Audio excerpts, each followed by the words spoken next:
Si Ramil Manansala Bukid, nakatira dito sa Norway. Paano ko napunta dito? Ako yung nakapangasawa ng isang Norwegian citizen. So, kaya ako nakapunta dito. Ano ang experience kong na mahirap dito sa Norway? Winter time. Ayaw na ayaw ko ang winter time dito dahil sa sobrang lamig. Dumating ako dito, first time, -16. Noong una, tuwang-tuwa ako dahil unang-una kita ko ng snow. Pero makalipas ng ilang buwan, ayaw na ayaw ko ng snow. Napakahirap. Dahil kailangan mo makapal ang damit mo. Ano naman ang pinakamasayang moment ko dito is I contribute my skills. Dancer ako, choreographer ako. So, yun, doon ako nalilibang.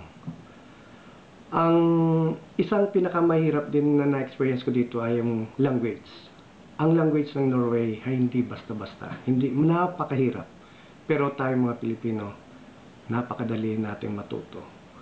There's a saying nga na, pag gugustuhin natin, makukuha natin. At matututo tayo.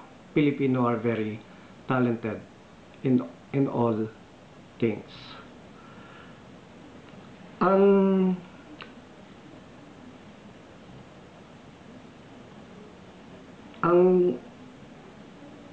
mapapayo ko lang sa mga pupunta dito sa Norway, be yourself. And then, sa napapansin ko kasi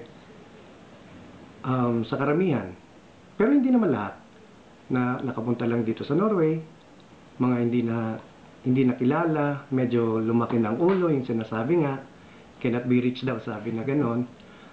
Ako, I've been here in Norway, neutral ako.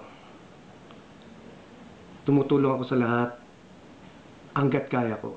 Kahit sa Pilipinas, tumutulong ako hanggat kaya ko. May plano ako umuwi ng Pilipinas? Yes, of course. I usually travel to the Philippines yearly dahil yun ang kaligayahan ko. There's no place like home in the Philippines. Yan ang relaxation ko pag umuwi talaga ako sa Pilipinas. Time to relax. And with my family, of course. Ang pag-retire ko, talaga plano ko sa Pilipinas. Ayoko dito. Dahil trabaho ko, I'm a nurse in profession, nurse ako dito. Alam ko ang buhay sa nursing home dito. Iba kasi ang culture ng Norway, ibang culture natin. So, I want in the Philippines to stay after ko mag-retire. Ang mapapayo ko naman sa pamilya sa Pilipinas, isa lang. Lahat ng mga Pilipino dito, lahat ng tao dito na pumupunta dito, naghihirap sa trabaho. Hindi basta-basta makakuha ng trabaho dito sa Norway. Lalo na pag wala kang, hindi ka marunong magsalita ng Norwegian. Naawa ako, karamihan dito na hindi sila marunong mag-Norwegian. So, masaya na sila na maglinis. Yung sinasabing ang kuskus dito sa Norway. Pero, ganyan talagang buhay. Kaya, minsan, ang naisip ko kasi sa Pilipinas, akala nila ang pera ang dali dito sa Norway. Napakadali kung masipag ka. Pero, isa lang ang masasabi ko sa inyo, mahalin nyo naman ang pamilya nyo, lalo na naghihirap sila dito para lang suportahan kayo. Hindi basta-basta dito.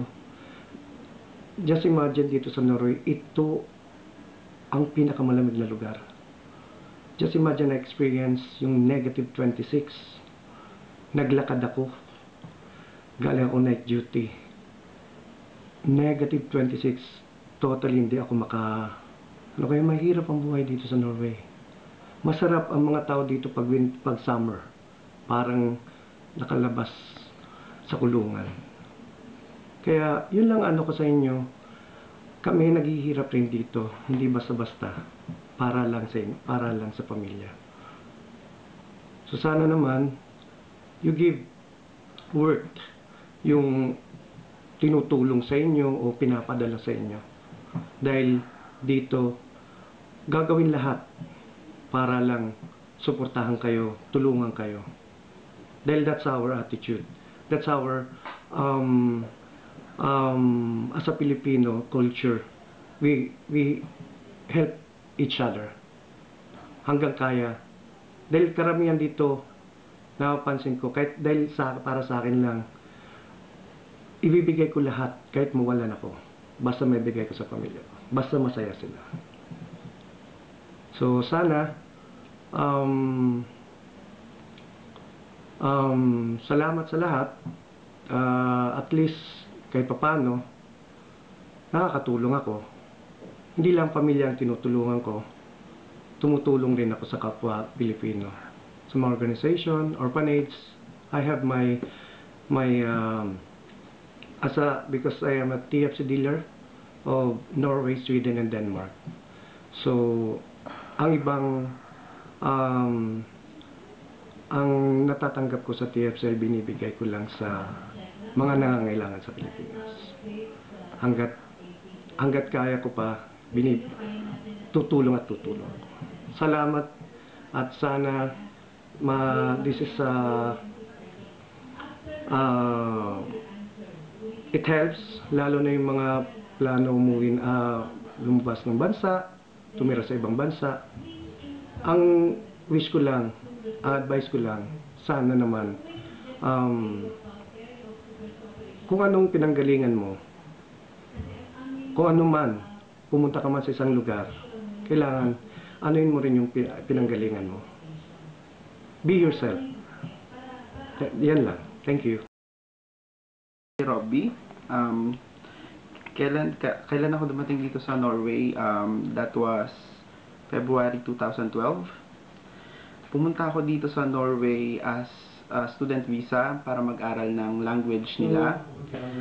And then, bakit ako nagpunta dito sa Norway? Maybe because of kulang ng working opportunity sa Philippines. Pinaka gusto ko sa Norway yung tipong once you get your salary, you have the capable or capacity na mag-travel around the world.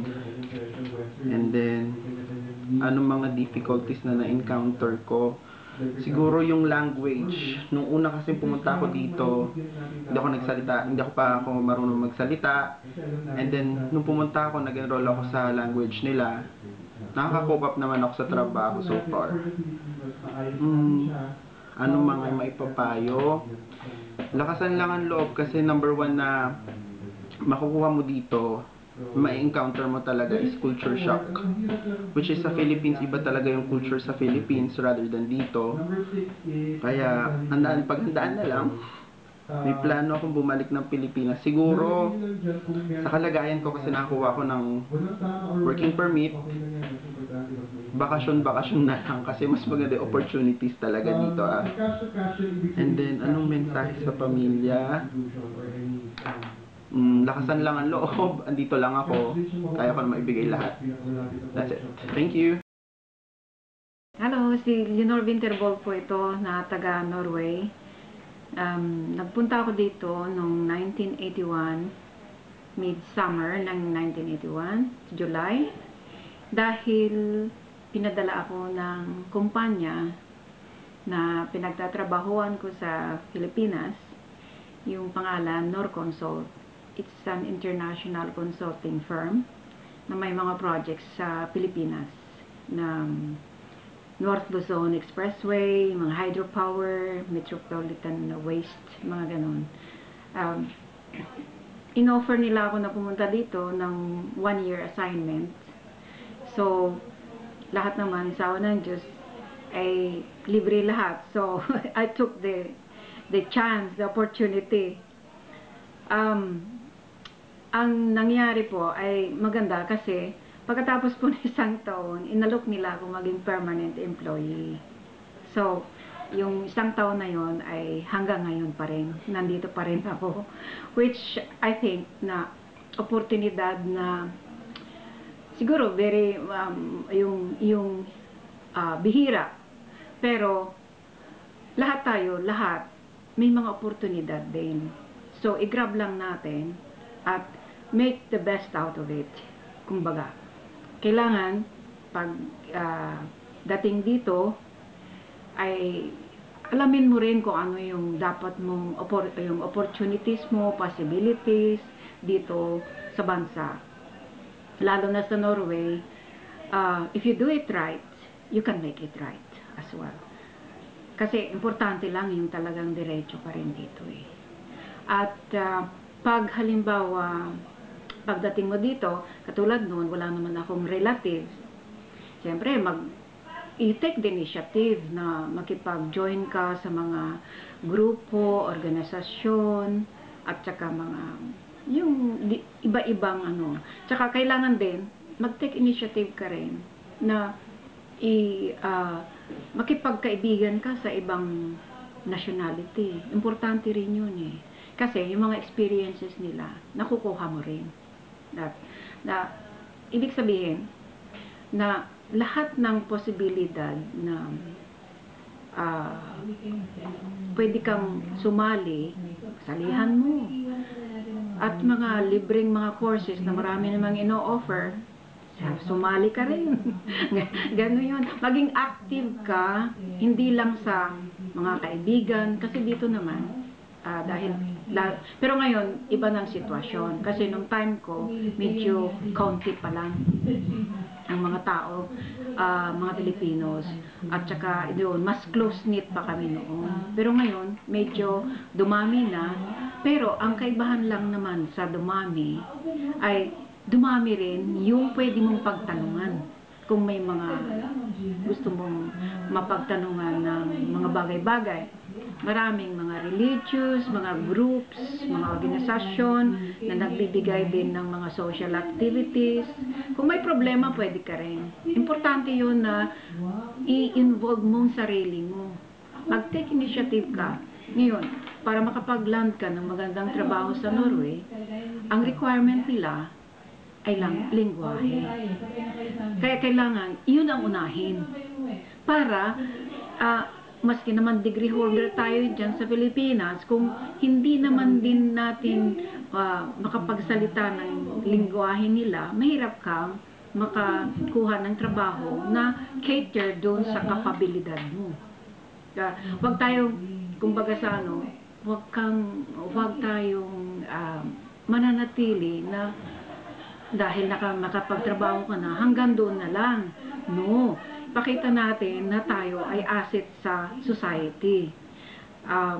Kailangan, kung kailangan na mag-aral ka ng Norwegian, mag-aral ka ng Norwegian. Para, kung ikaw ay engineer or nurse, kailangan nurse ang iyong makukuhang trabaho, hindi naglilinis. Dito kasi, kailangan nila, pagka-nurse, kailangan meron kang credentials as a nurse. Hindi tulad sa atin na pwede rin naman na pwede kang magtrabaho ng ibang trabaho, pero dito, ganun talaga yung, kung ano yung pinag-aralan mo, yun ang i-develop mo. Huwag itigil ng hanggang doon lang.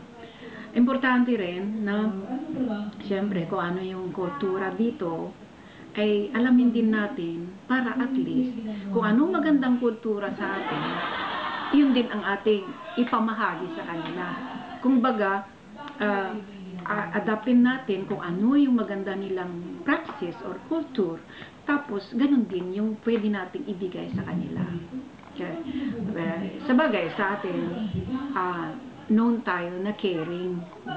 So, iyon ang profession na pwedeng i-ano natin talaga dito sa bansang ito. Kasi iyon ang ating parang tatak eh. Kumbaga. Kung ang trend ngayon na katulad ng au pair program, magandang programa yan sa mga youth.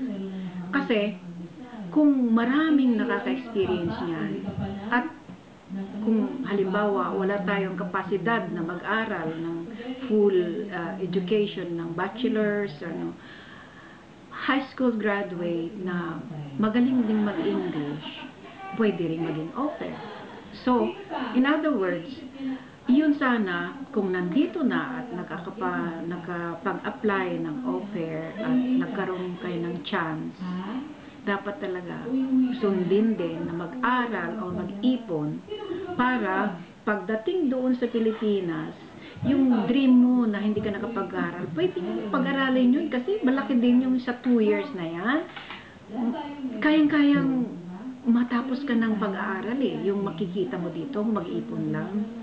Naintindihan din natin kung tutusin na kailangan padalhan yung pamilya, pero dahil alam naman ninyo na temporary yung au pair na yan, kailangan mag-ipon kasi hindi naman panghabang buhay, 2 taon lang maximum.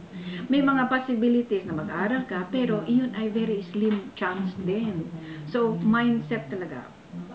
Grab natin oportunidad, sumunod tayo sa batas, patakaran nila, tapos mas maraming Pilipino na mga kabataan ang makakapag-avail, yung makakapag-experience sa program na yan, which I think is the best program available sa mga youth natin. Kung halimbawa naman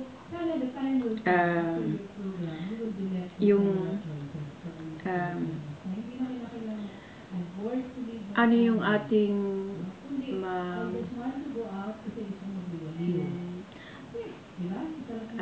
anong tawag dito? Ano pa ang pwede nating...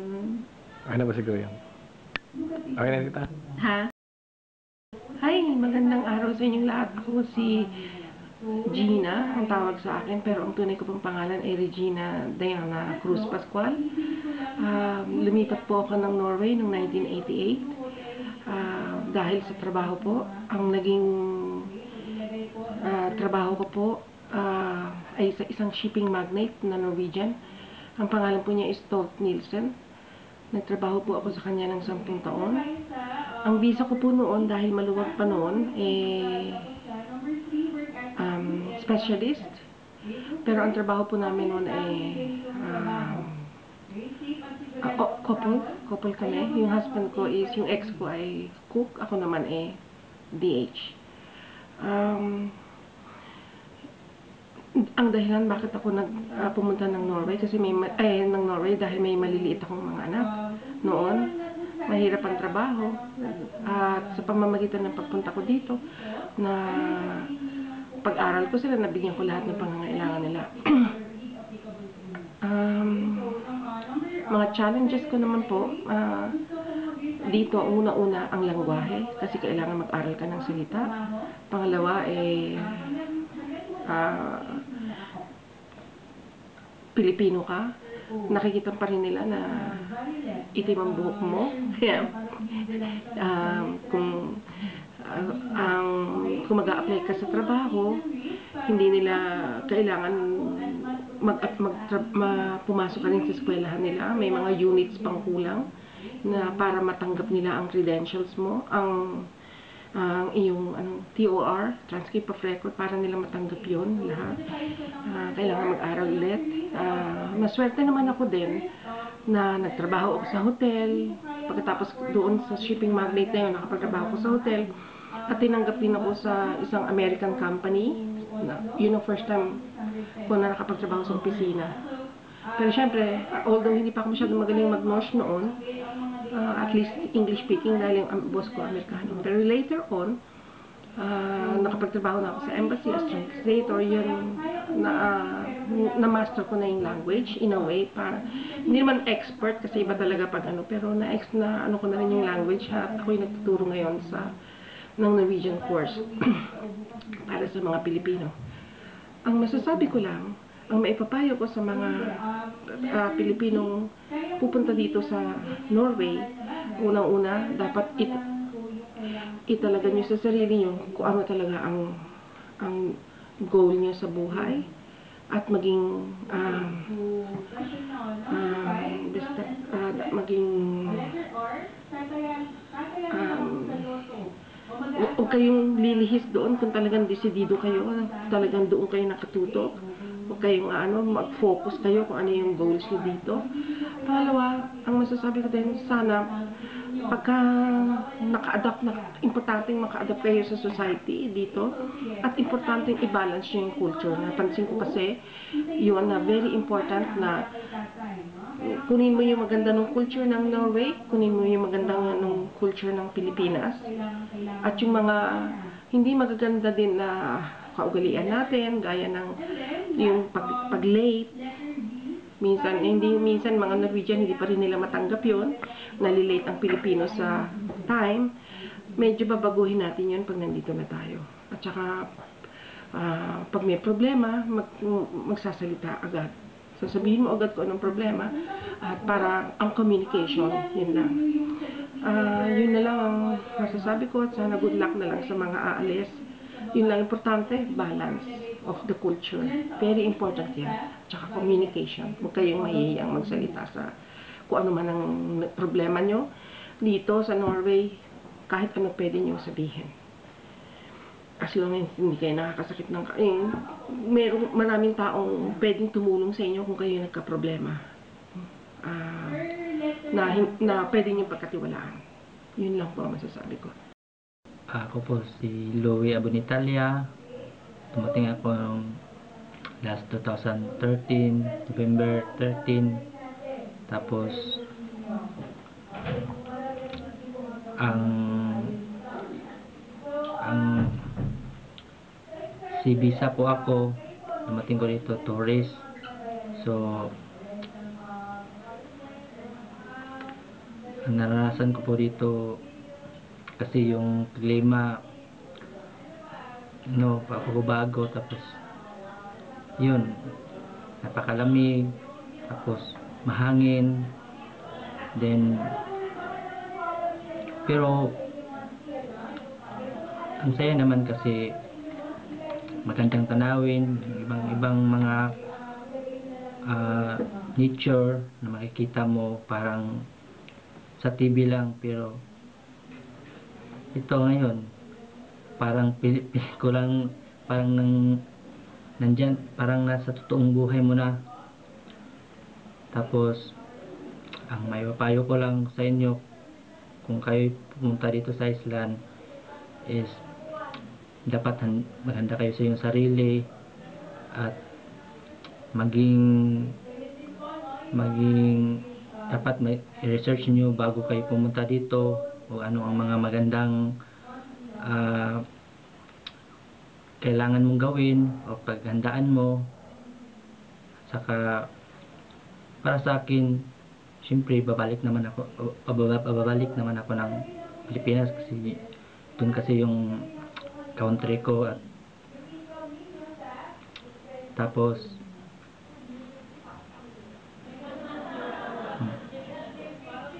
para sa pamilya ko,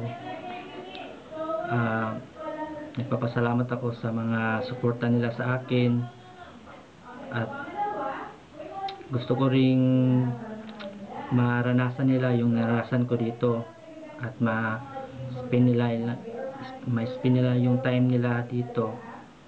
At sa mga tanong nila na ano ba, maganda bang snow, ano bang ma-feel nila, kaya para sa akin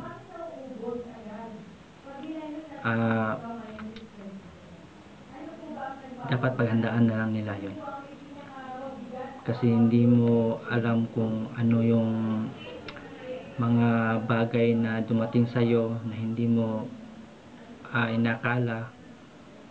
Pero para sa akin is parang isang pagsubok na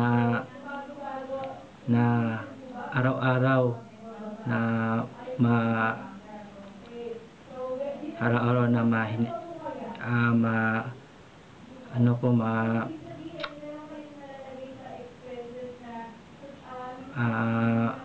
haharapin sa iyong buhay. Boss, Ako ay si Nila at dumating ako dito sa Iceland noong year 2001. Bali, pinitisyon ako ng kapatid ko dahil nakapag-asawa siya ng Icelandic. Then yung pinakagusto ko dito sa Iceland is yung there is peace na nakita ko talaga dito sa country na to. Parang paradise na. Napakaganda yung landscape niya, napakaganda talaga. Tapos yung difficulty na na-encounter ko dito is yung weather. Lalo na pag winter, grabe, napakalamig. At saka yung snow minsan mahirap maglakad, lalo na yung pag wala kang sasakyan. Tapos yung maipapayo ko sa inyo na pupunta dito sa Iceland is yung parang yung makitungo ng yung maganda sa kapwa mo, sa kapwa Icelandic. Kasi they're very friendly. Tapos they're matulungin talaga sila. So yung inaano ko lang na you have to like i-adapt mo yung kung ano yung culture nila dito. They're really happy if you cooperate with them and especially learn their language immediately. So yan lang po. Mabel Parinia. I'm married and I came to Denmark last 2005. I came here as an au pair. My uncle's wife helped me to come to Denmark and find my host family. And I'm almost 10 years now, and I guess it was like a long journey. There's ups and downs, and there's positive and negative. I think the positive thing is I get to, because since I was a single mom in the Philippines and I have 2 boys and I don't have any contact with the father, I get to bring them here because at that time it wasn't difficult, it wasn't illegal to have a kid and then at the same time be an au pair. So they are now here. I have 4 wonderful kids, and we are just having a very simple life. The negative thing is, I guess it's really hard to be a Filipino mom. It's because my husband is Danish and 2 cultures, and but I really do my best to teach them how Filipino culture and to discipline them in a Filipino way. And it's hard, but you know what? I know that I'm strong and I can do it. Now my kids are teenagers and they really appreciate that they have both. They're living in 2 cultures, Danish and Filipino, and I guess the thing that the lesson that we all need to learn when working abroad is to save and learn how to say no. As what we have here, the training that we get, literacy training that we have here, it's really important to say no to the extent that we shouldn't give everything, all our money and effort, everything to our family in the Philippines, but instead show them all our love and give them time, take time to talk to them and call your parents and your families and verify what are they doing, and when you send money, also have to save for yourself, especially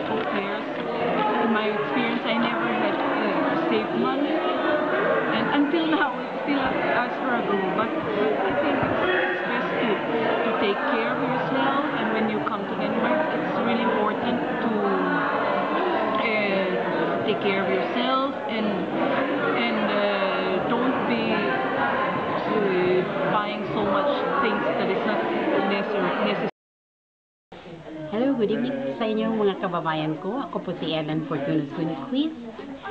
At napapunta ako dito sa Sweden noong 2006 pa dahil nakapag-asawa ako ng Swedish citizen na nakilala ko itong husband ko sa Australia. Kumuha ko ng Masters ng Economics ko doon. In the Philippines, I was connected with the Department of Trade and Industry sa Cagayan de Oro. Tapos, I've been connected with the DTI for about 20 years. So, medyo matanda na po tayo. Napunta tayo dito. Pero wala naman akong career experience. Sa ngayon, ang trabaho ko po ay market analyst sa airport, sa international airport at sa domestic airports.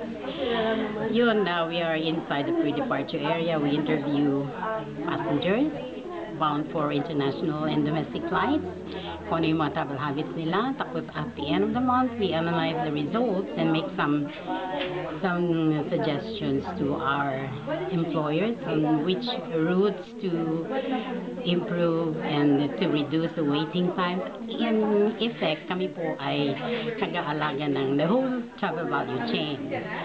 Ngayon, sa Sweden, ang positive dito sa Sweden, it's very not really very peaceful na nga kung compare sa atin, pero ang sa Sweden lang, it's really law and order. Kung magulo sa atin, dito naman exact opposite. Dito, walang hierarchy dito. In a working organization, yung boss mo, tawagin mo siya lang first name basis. So, kung oy, hello Per, how are you today? What you greet your bosses like that, and they don't want you, there is no distinctive hierarchy, as in you have to call your boss madam. We kasi sa amin sa DTI ganyan kami, ma'am at saka sir ang ano natin. So pangalawa naman sa Sweden, aside from it's really well organized. The transportation and the public services is really very effective, and the people is very empowered. For instance, they do not want their politicians, and there is not really absolutely no graft and corruption, but there is minimal graft and corruption because I think it exists everywhere in the world. Pero dito naman sa Sweden talaga, maiinganyo ka dahil kung halimbawa si ganito o ganyan tumatanggap ng mga bribes at nalaman ng isang co-worker niya, pwede niyang itumbong. Sa atin, pag sinumbong mo, patay na agad. Lalo na kung nakalaban mo yung, for example, mga politiko. Pero dito walang ganun. Hindi sila ganun sa Sweden. So, sa Sweden lang para maano ka, in Sweden, to survive Sweden, you have to know your reasons first. How is the job situation? And first you have to learn the language, because without the Swedish language, you cannot, respeto na lang sa kanila. You have to learn the language. Pag hindi mo alam yung Swedish language, chances are, hindi ko, lalo na yung mga matatanda, hindi sila welcoming ba. Pag happy sila, pag alam nila yung nakakapagano ka ng language nila, at least you respect them by speaking the language. Tapos ano naman natin sa yun, as much as possible, get a Swedish education. Kasi mahirap yun eh. Even I myself, I studied in UP Diliman, I studied in ANU in Australia, pero mahirapan pa rin kasi there is a Swedish system that is very, very difficult to conquer pag hindi ka talagang inbred sa bagay. At least in school, you will learn all of these things to survive. Plus, you have to embrace the traditions. Marami silang mga traditions dito. Midsummer celebrations, Christmas traditions, iba talaga sa atin. So, sa ngayon, enjoy naman kami dito. Medyo nakapagtrabaho ng konti, pero hindi talaga to the fullest extent na doon sa Pilipinas yung trabaho natin sa government agency. I was connected with the Department of Trade and Industry before. So I don't have that full responsibility, pero at least compensated ka naman. So another thing, one thing negative about here is the Swedish people are very individualistic. Kung lang sila sa ating yung ating community spirit na talagang sa atin, pag maghihirap ka ng, but they all overly dependent to the government to provide them from their needs from birth to death nga, sabi nila because of the high taxes. Makikita mo kung saan naman yung taxes. Pag matanda ka na, pwede kang isa-subsidize ka na sa mga medicines, ganoon. So, in taxes mo, you would really know where your taxes go. And then, the politicians are very afraid of the people. They are accountable and their actions are always accountable to the people. So, mga negatives lang yun. Yung they're very individualistic. At saka, pag nalaman mo may iba sa kanila, hindi na mga atheists din. Although their official religion is Lutheran, pero hindi naman sila parati para sa atin na nagsisimba talaga ng linggo. So, ako, happy na ako kasi yung asawa ko nakakasama ko sa Tagalog Mass. Nalalaman na rin niya yung mga responses in Tagalog sa ating Mass. So, it has to be both ways. They should learn our language as well, and we learn theirs, and they should to strive to be, in the end, it's really the real person in you that will really adapt to a certain place. It cannot be dictated upon. So, nasa yun, before you go to other countries, learn the culture, the language, and how it is to live in that country. Thank you. Ako po si Cynthia Carino, tubo ng Tarlac, Kamiling Tarlac. Dumating ako sa Sweden 1980 as a private servant of a Philippine diplomat. Magmula noon, hindi naman ako actually nagtrabaho doon sa kanya. I applied for a job at different embassies actually, from Nigeria to Zimbabwe, Tanzania, Libyan People's Bureau, and of course the Philippine Embassy. 6 years po ako sa Philippine Embassy. Tapos, when I realized that I need to speak the language, so I transferred to the Swedish establishment, which is the Hotel Oden. I started as a cleaner, and then they saw my potential, so na-assign ho ako sa reception.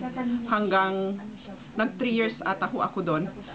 And then, I started my own business, first as a restaurant owner, but hindi po, due to some challenges, hindi po nagtagal. And then, ito na nga po yung parang sari-sari store until now. And we also have imported from the Philippines. 2 container po ang nakuha ko na from the Philippines. So, I'm glad, but of course, there are challenges, especially yung financial, kasi wala naman ho kaming malaking puhunan. So, we have to borrow and of course to pay. Tapos, ang Sweden po nakapagaganda. Maraming nagko-complain, pero wala akong complain kasi jack of all trades ako. Maglilinis kung yun ang pwedeng pasukan. Maski nga po nung nagtatrabaho ako sa mga embassies, maganda po ang mga trabaho ko sa mga embassy secretary or receptionist. But sa tabi nun, naglilinis po ako ng mga bahay. Kung ang sabi nila, mahirap ang buhay sa Sweden, hindi po mahirap. Basta hindi lang po namimili ng trabaho. Hanggang ngayon po, mayroon akong sari-sari store, pero may side job pa rin akong cleaning. So, yun lang po. Okay po. Ang pangalan ko ay Renalyn. Dumating ako sa Sweden 2005. At yung time na yon ay matindi ang snow at ang lamig. Kilala ko yung asawa ko sa airport. Dumating ako dito, mahirap para sa akin mag-adjust kasi hindi ko alam yung mga culture nila. But nang nagtagalan, natuto ako, pero kailangan pa rin nandun pa rin yung culture ng pagka-Pinay ko. Hindi na mawala yan. Dito naman, hindi mahirap makuha yung culture nila dahil nakaka-catch up naman kaagad at tinutulungan ka rin nila kung paano. Ang advice ko lang, meron kang patience sa culture nila, sa attitude nila, at kailangan yung patient mo at understanding mo kung ano ang talagang buhay nila dito. Kailangan marunong kang makisama sa kanila. Gulinaw, taga Laguna. Dito sa Sweden, napunta ako dito dahil sa kapatid ko na siyang nagtatrabaho din sa isang malaking kumpanya dito sa Sweden. Nung una, medyo madali ang buhay dahil puro pasarap lang ginagawa namin dito, pero siyempre nagpunta kami dito para maghanap buhay. Sa ngayon, madali din naman ang buhay dahil maganda ang kinikita, pero siyempre may kakakibat na paghihirap yon dahil hindi naman ganun kaganda rin naman ang trabaho namin dito. Sa amin dito sa Sweden, maayos naman ang aming buhay at nakakapagpadali naman kami ng konti sa Pilipinas na nakakatulong sa kanila doon. At sa tingin ko naman sa mga nagnanais na makarating dito, kunting tiyaga lamang pagdating dito at magkakaroon din sila ng magandang resulta sa buhay. Ako po si Robel Solatorio, galing po ng Cagayan de Oro City.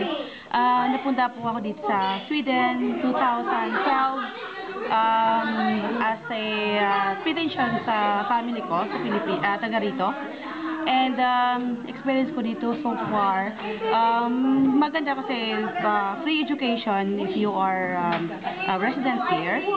And then so far sa work, medyo struggle kasi sa work dito hindi ganun ka easy.